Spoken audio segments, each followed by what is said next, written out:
Yo, it's D.Arthur in the building. I'm talking to you guys today about why you will no longer be attracted to the modern woman when you go on semen retention. You will no longer be attracted to modern day women when you've gone on some long streaks of semen retention, because what you're doing is raising your consciousness. You're raising what you think is important. Because the thing is, once semen is stored in your nutsack and you recently relapsed or you haven't been on it for that long, what you'll start paying more attention to is just the physical attributes of a woman. But once you've gone for a long streak, maybe 2 weeks, maybe a month, maybe 2 months, maybe 3 months, 90 days plus, since the semen has risen up and been reabsorbed by your body, what you're not going to have that lust that you used to have. It's going to be pretty much gone. And what you'll start seeing that is more important is just how she acts, where her spirit is, how feminine she is, where her energy is at. You're not going to be attracted to the women who are very masculine in their ways, very aggressive, very combative, very non-cooperative, always trying to test you, always trying to make you less than you are. You're not going to be attracted to that. What you're going to be more attracted to is more feminine, subtle, peaceful energy, nurturing energy. This is what you're going to be more attracted to, because you're starting to play your part in the masculine role. And two masculines, pretty much in terms of dating and attraction, two masculine energies can't really coincide forever. That's not how it works. There needs to be some sort of polarity. And when you go on retention, since you're becoming more of this higher version of masculine energy, you're going to seek more feminine energy. And this is just how it is. Just like how more feminine women are probably seeking more masculine men. This is just how it is. And when you go on semen retention, you're conjuring up, you're conserving up a lot of masculine energy. So that means you're going to be seeking subconsciously someone who has more feminine energy. If she's making you feel less than you are, she's always being combative, if she's always trying to throw you off, or is super aggressive, or is just not cooperative, what she's subconsciously telling you is she's not a good fit for your life. That is what she is subconsciously telling you. See, the thing is, people make themselves cooperative if they think they have a chance with you, if they think that you two can live together in peace. But people don't make themselves that available to you when they don't think that there is a chance with you. That pretty much sums it up. That sums it up. I can say nothing else for the rest of the video, and what I just said pretty much is the synopsis of the whole entire video. People treat you where they see you in their life. You gotta stop giving excuses.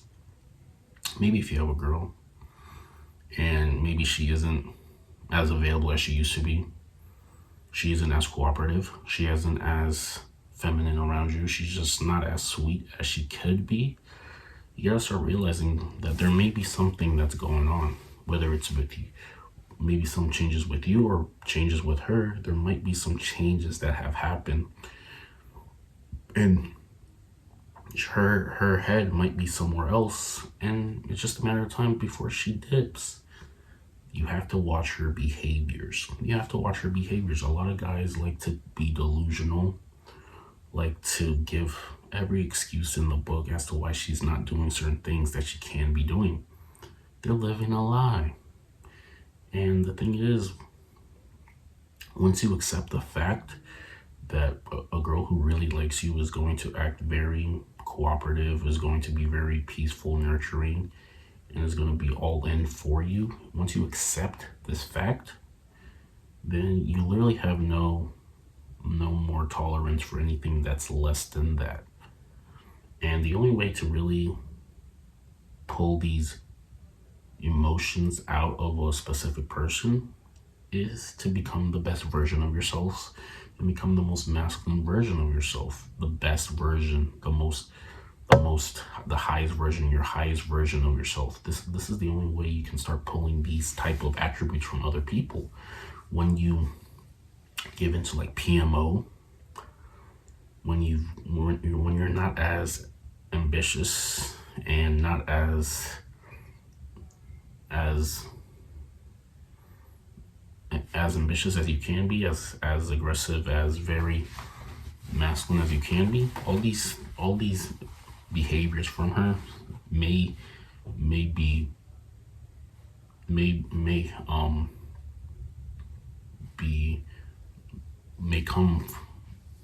shown to somebody else. So like I said, you have to do your best.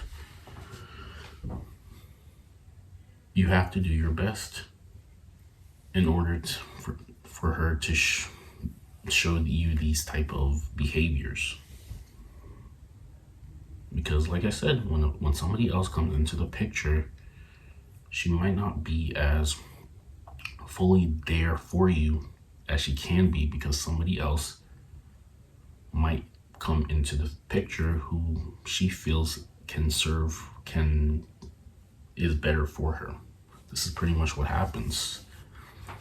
So yeah, anytime there's some behavior that you may not like, you either say it or you let it pass and you let it keep building up until it's no longer bearable. Until it's no longer bearable. And like I said, when you go in semen retention, it's just easier for you to be your most masculine version. So you tolerate a lot less. To be honest, being your most masculine version, going on retention helps both parties out, because it keeps you honest, and it keeps her honest as well too. When she starts seeing that you may start being a little bit desperate, or you need her, or you're not doing as best as you can be, this is when those behaviors that you probably don't like as much start coming out. She sees this consistently. When she senses this, so you have to always be on your game. You always have to know things. You always have to be advancing. You might have to keep self-improving until you may feel like you're too good for her. This is the only way to keep her honest, because if she feels that she can lose you, she'll do everything in her power to keep you.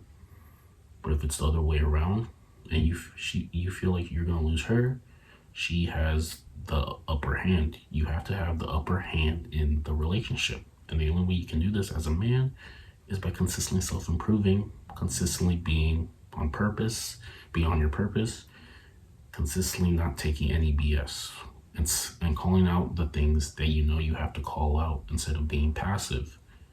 Being passive aggressive in a relationship or in anything like that is pretty much your downfall. Because the moment you do this, the moment something else happens, and the moment something else happens, and the moment something else happens, until it's too late. So you have to call out the BS before it ever happens. And there's not even going to be any BS if you're always on your game, if you're always on top of your shit. So go on retention, keep improving, work on your charisma, work on your social skills, work on your purpose, and watch how your dating life becomes very, very easy, or at least better than it is now, if it's not as where you want it to be.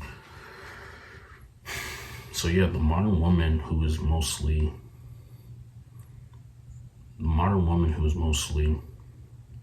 hardwired for validation from other people is no longer going to excite you as much.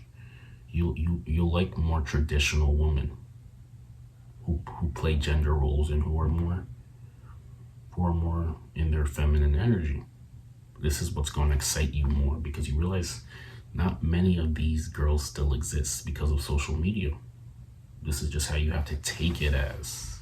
You can be angry about it, or you can know about this and put yourself in a spot where you always have leverage, because guys like to complain. But if you know this, you put yourself in a better spot. You put yourself where you have leverage, and you'll never complain. You'll never complain if you're always one step ahead. This is where you have to be. You always have to be proactive in everything. Be proactive in every single thing, and you'll never lack for anything. And with that being said, I'm out. Make sure you like, make sure you comment, make sure you subscribe. And if you want to get an X back or something like that, make sure you put your make sure you click on the link down below for that training series that could potentially help you in attracting your X back. And with that being said, I'm out, and we'll see you in the next video. Peace.